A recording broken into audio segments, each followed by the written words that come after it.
Why are you even doing business with a high school dropout? I'll cancel the contract right away. As someone working at a humble medium-sized company, I had to entertain a woman named Northfield, a big shot from a major food manufacturer, to boost our performance. However, upon picking her up, I found that Smith, one of her favorites, was also coming along, and I had to deal with their whims and demands. Still aiming to seal the deal, I went all out in entertaining them, but once they got drunk, they started mocking me for being a high school dropout. Eventually, they began trashing the room in their drunken stupor, and I felt compelled to stop them. In that moment, Smith, barely conscious, ended up signing my contract by mistake. This infuriated Northfield, who commanded that the contract be torn up. Drowning in your alcohol will be your downfall. My anger at them hadn't subsided by the next day, and while working. Breaking news about a gas leak at a factory played on the TV, and the cause was. My name is Brown, and I'm 53 years old. I work as a technician at a local electronics factory. Involved in the development and design of appliances and other electronic goods, reaching veteran status within the company. Despite facing many challenges in life, I'm relieved to have a stable job now. Our small to medium-sized company was not making much impact with its SOSO performance. But everything changed when we developed a certain product, skyrocketing our reputation. Thanks to that, we've had a steady stream of domestic orders in recent years, maintaining good business with our clients. Not only did our sales increase, but our bonuses and attendance allowances went up too. There was a time we were on the brink of losing employees due to operating in the red. But now, with new hires coming in, we've regained stability. Amidst this, we received a sales pitch from a major food manufacturer. I couldn't believe my eyes when I first saw the company name in the email. The reason being, this food manufacturer is one of the most famous conglomerates in America. Their frozen food products have been topping popularity charts for 10 consecutive years. And the CEO is rumored to be a billionaire with personal assets worth several $billion. For such a major corporation to reach out to our humble enterprise felt almost like a miracle. The sender of the email was listed as Sales Representative Northfield. I can't believe a renowned company is approaching us for business, we've really made it big. I muttered to myself. The email expressed interest in the refrigerated warehouses we manufacture. I thought it best to meet in person and explain our products in detail. I was determined to secure a contract and push our product at all costs. Without delay, I replied to Ms. Northfield. I'm sincerely looking forward to meeting you in person. What an opportunity to connect with a renowned company, I'm pumped. After hitting the send button, I struck a victory pose. When I shared this news with my colleagues and bosses, they were surprised and then insisted, you must secure that contract. I'll definitely bring back good news, just leave it to me. I assured them amidst their excitement. The meeting place on the promised day was a fancy cafe in downtown New York. When setting up the meeting, Northfield had mentioned she was based in a different branch from the headquarters but specifically chose downtown New York. Since my company is about a 2-hour train ride from New York, it was quite a journey. But the chance to connect with a major corporation was worth traveling to New York, Los Angeles, or even Houston. I was that fired up. I arrived at the cafe earlier than the other party and waited. I rarely go downtown, and the cafe's dazzling interior almost blinded me. The ceiling was high. And the patrons were dressed so stylishly that I felt out of place and nervously wondered if I stood out as a country bumpkin. At that moment, a particularly striking woman entered from the entrance. She had a flashy scarf around her neck and heavy makeup. The woman glanced around the cafe and then walked straight towards me. Her approach was so swift that I inadvertently flinched. "Are you Mr. Brown from Scat Corporation?" Called out by the woman, I was taken aback.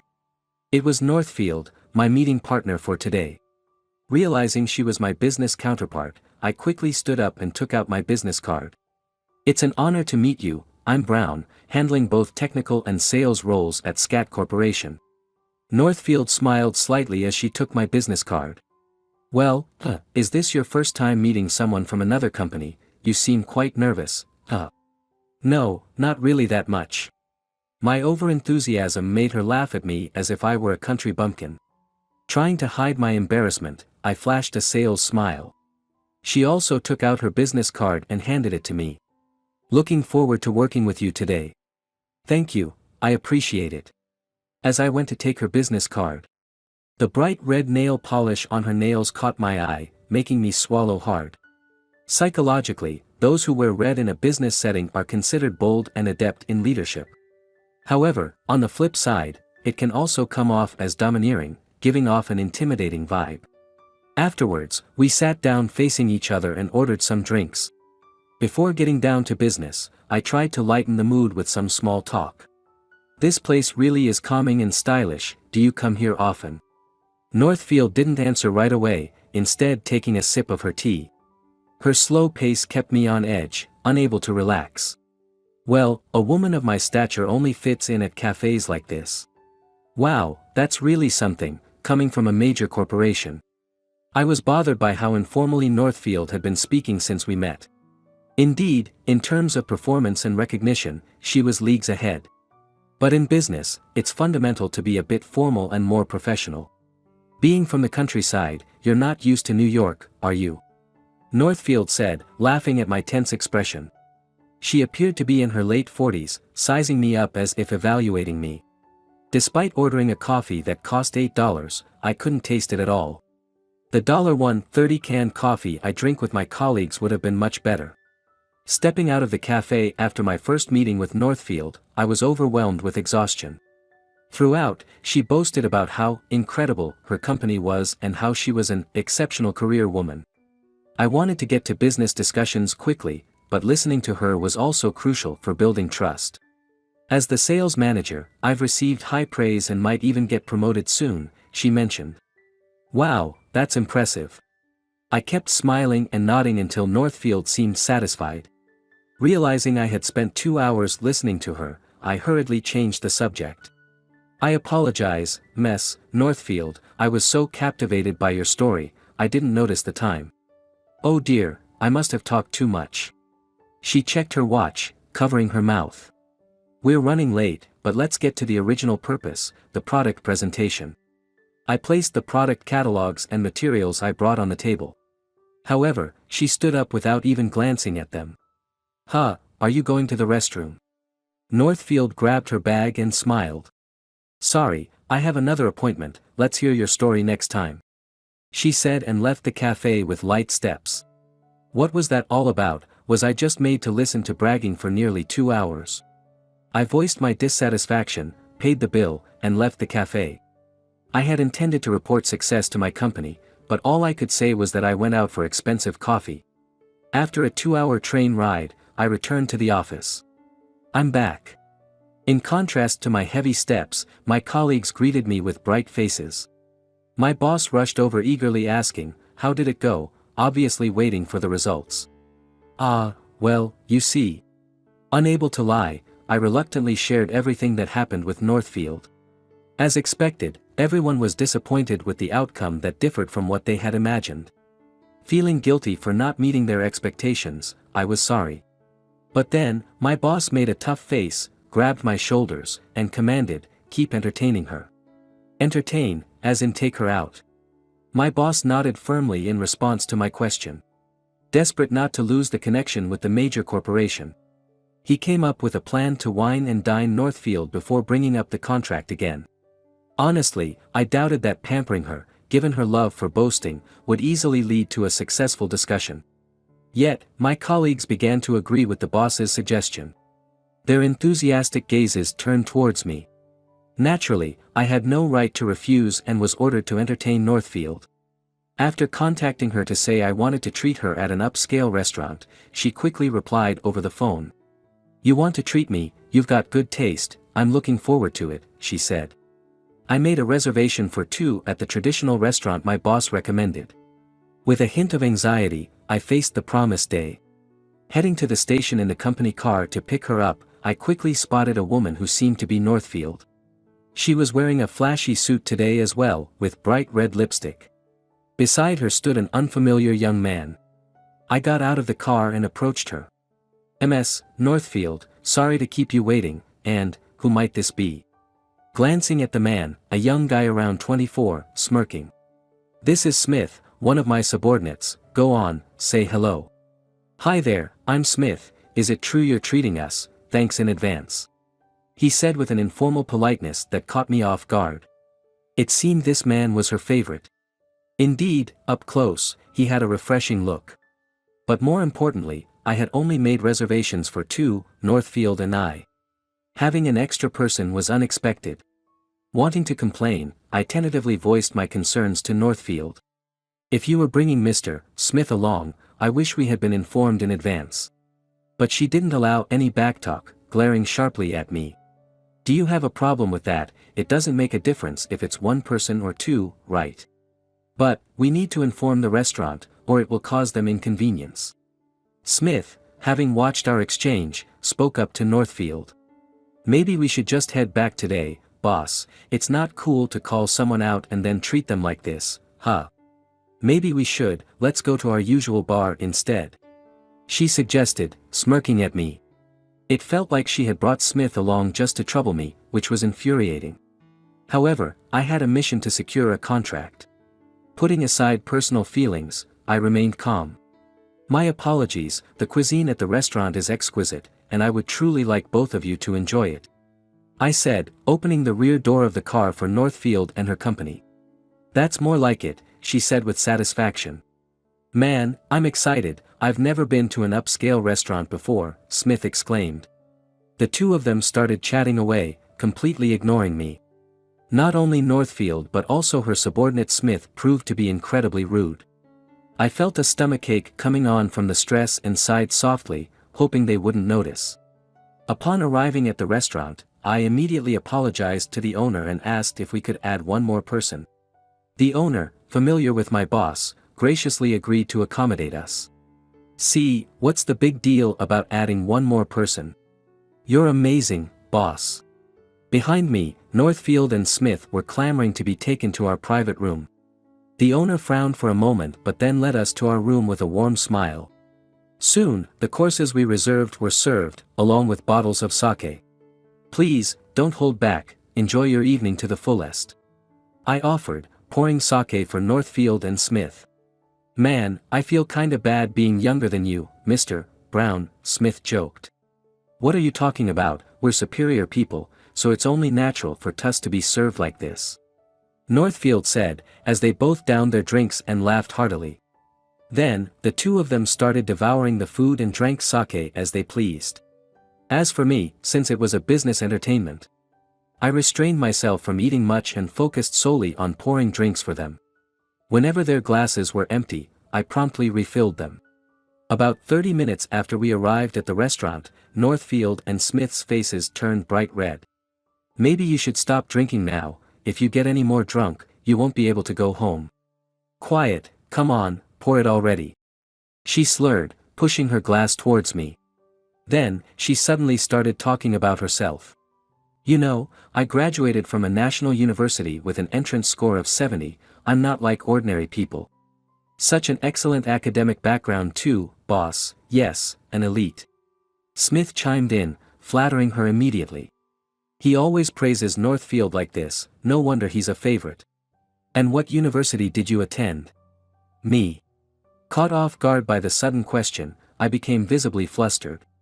Yeah, hurry up and tell us. Well, I dropped out of school due to family circumstances and couldn't go to college.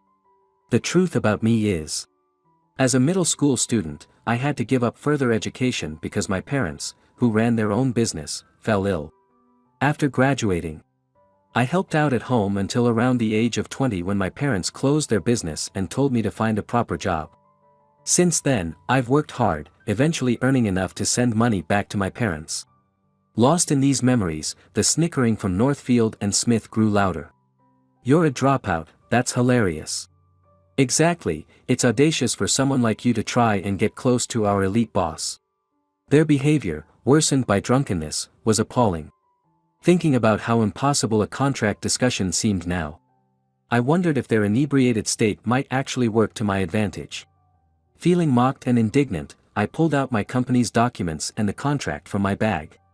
Our company may not compare to yours, Ms. Northfield. But please, think of this as helping out and take an interest in our products. I'm here carrying the hopes of my company. Making a plea to Northfield with a sense of desperation. However, she suddenly became furious. A dropout dares to speak to someone as noble as me. Her yelling must have echoed into the next room. I was left dazed by the shock of being yelled at. Then, Smith staggered to his feet and reached for the sliding door. For some reason, he thrust his head through it, breaking the paper screen. The sight of him laughing while making a hole left me in fear. "Hey, what are you doing? Please stop, it's troubling the restaurant." But Smith was too drunk to steady himself. The sliding door was now completely riddled with holes, a sorry sight to see. "It's fine, keep it up." Northfield encouraged, not reprimanding him but instead joining in the mischief. I was overwhelmed by the hellish scene unfolding before me. "Huh, what's this, a contract?" Stumbling drunkenly, Smith picked up the contract from my bag. "Oh, so I'm supposed to sign this, right?" Smith wrote his name on the contract with a pen. However, the writing was so sloppy that the name was indistinguishable. "Done, that makes the contract complete," he said with a laugh. "Give it back." I tried to snatch the contract back, but then Northfield yelled at Smith. "Why are you making a contract with a dropout?" "I'll cancel it right away," she laughed. Both were so drunk they didn't seem to understand what they were doing. Following her command, Smith cheerfully tore up the contract and threw it away. "That's awful, how could you? It's your punishment for getting close to someone as elite as me. Besides, we've contracted with a much better factory than your tiny one," she mocked. After all the entertaining, to be made a laughing stock. Northfield's words shattered my heart. There was never any hope for my company from the start. Drowning in your alcohol will be your downfall. I raised my voice in anger at the two for trashing the restaurant room. However, Northfield and Smith ignored me and continued to drink more. Afterwards, I called the restaurant owner and, as the two were completely drunk and out of control, put them in a taxi. I had intended to drive them back in the company car as before. But I had to apologize to the owner for the damage they caused to the sliding doors and the mess in the room. After seeing Northfield and Smith off, I immediately prostrated myself before the owner. "I'm terribly sorry. I intended to pay for all the damages caused." Grateful for the owner listening to my request, I apologized profusely, unable to even look him in the eye. However, the owner seemed to have been suspicious of Northfield and her party from the moment they arrived. Upon seeing the state of the room, he quickly understood that I had not caused the damage intentionally. He reassured me that it wasn't my fault and offered consolation. I thanked the generous owner and reported the incident to my boss immediately. Surprised, my boss listened to the entire story and sympathized with me, agreeing to cover the damages with company expenses. He didn't blame me for the failed contract with Northfield and her group, showing understanding for the situation. Feeling down, he told me, "It's Northfield's loss for not recognizing your worth, Brown. Actually, I once invented a patented machine called the refrigerated locker. It was designed to fit in the entrances of apartments and houses, storing freshly delivered food. A few years ago, during a major virus outbreak that forced people to stay home, this refrigerated locker sold explosively, bringing in about $500 million in sales. As a patented machine, it's still a popular product, and thanks to it, our company was able to escape financial difficulties. Initially, I thought Northfield contacted me because she knew I was the inventor, but it seems I was mistaken. Looking back, it's clear that not making a deal with someone like her was for the best. Thinking the lack of connection was for the best, I reported back to my boss and headed home. The next day, while watching the noon news on the company TV, the segment changed. "The following is breaking news," said the announcer, changing their tone. Apparently, a gas leak accident had occurred at a factory. Residents nearby had been evacuated due to the spread of toxic gas causing health issues. Shockingly, this factory was the very one Northfield had just contracted with. The moment the factory and company name flashed on TV, all of us, including myself, were stunned. Currently, the police and fire department are investigating the cause of the accident. It's unfortunate for Northfield and her team to face an accident so soon after securing a contract. By evening, more news about the accident was broadcasted. It seemed the cause of the gas leak had been discovered. According to police investigations, The main contracting company had pressured the manufacturing plant to hurry production, resulting in the oversight of the gas leak. That main contractor was Northfield and Smith's company. When their company appeared on TV, it faced severe backlash online. The CEO held an emergency press conference, stating that compensation would be paid to the affected employees, residents, and the pressured factory. Given the magnitude of the accident, the compensation could run into hundreds of millions, if not billions, of dollars.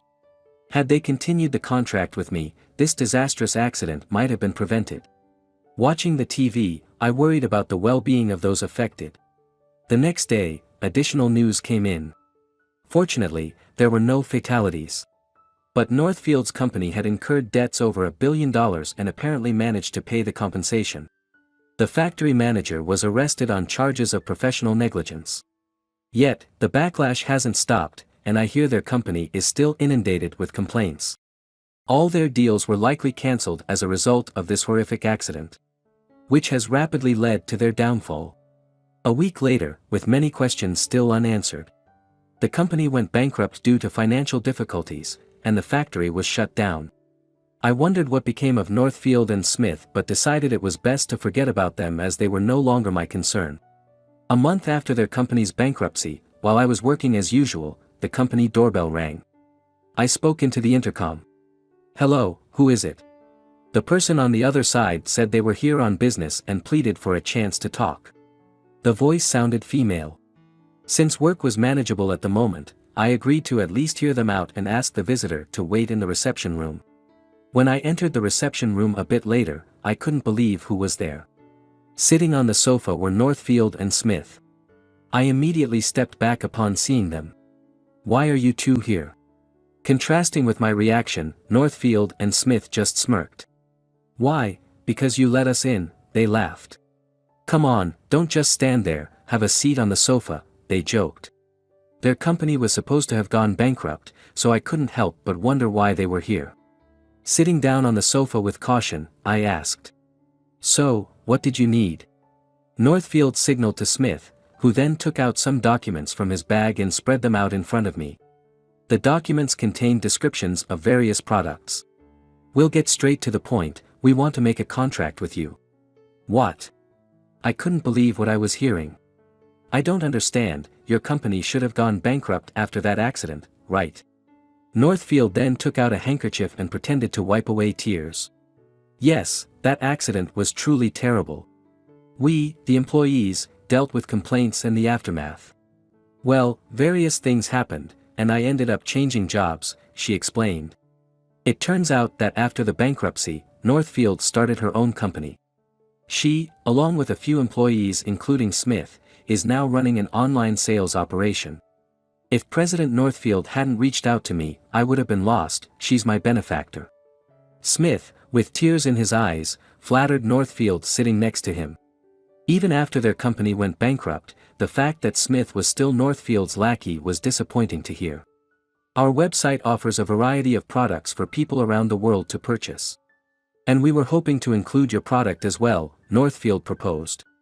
"Of course, we'll give you half of the sales revenue, what do you say?" They both looked at me with beaming smiles, seeking my agreement. However, my answer to them was already decided. "I refuse, please leave." Why not?" Rejected, she frowned and leaned forward to press me for an answer. "Your product isn't popular, especially that refrigerated locker, there are customers all over the world who want it." "Exactly, what's there to be dissatisfied about?" I sighed deeply. "The inventor of that product is this dropout, you know." The moment I responded, Northfield broke into a cold sweat and froze. "You're the inventor?" "Yes, I'm the dropout who made $500 million in sales with my invention." I smiled, and they made sour faces. "When I received your email, Ms. Northfield, I thought you knew who I was, but it seems I was mistaken," I laughed. "No, that's not it." Realizing the person they had ridiculed was the inventor, she couldn't meet my eyes. Smith also stopped his jesting and looked uncomfortable. "Do you two understand what you've done to someone you shouldn't have crossed?" "I haven't forgotten being dismissed or mocked. I was surprised by their visit today, but I had no intention of making any deal with them. Noticing their shoes were significantly muddy. Northfield's heels and ankles were also dirted, likely due to the footwear. Coming all the way here from far beyond New York suggests you're struggling to secure contracts, I observed. No matter how prestigious their backgrounds, starting a new company and achieving success is not easy.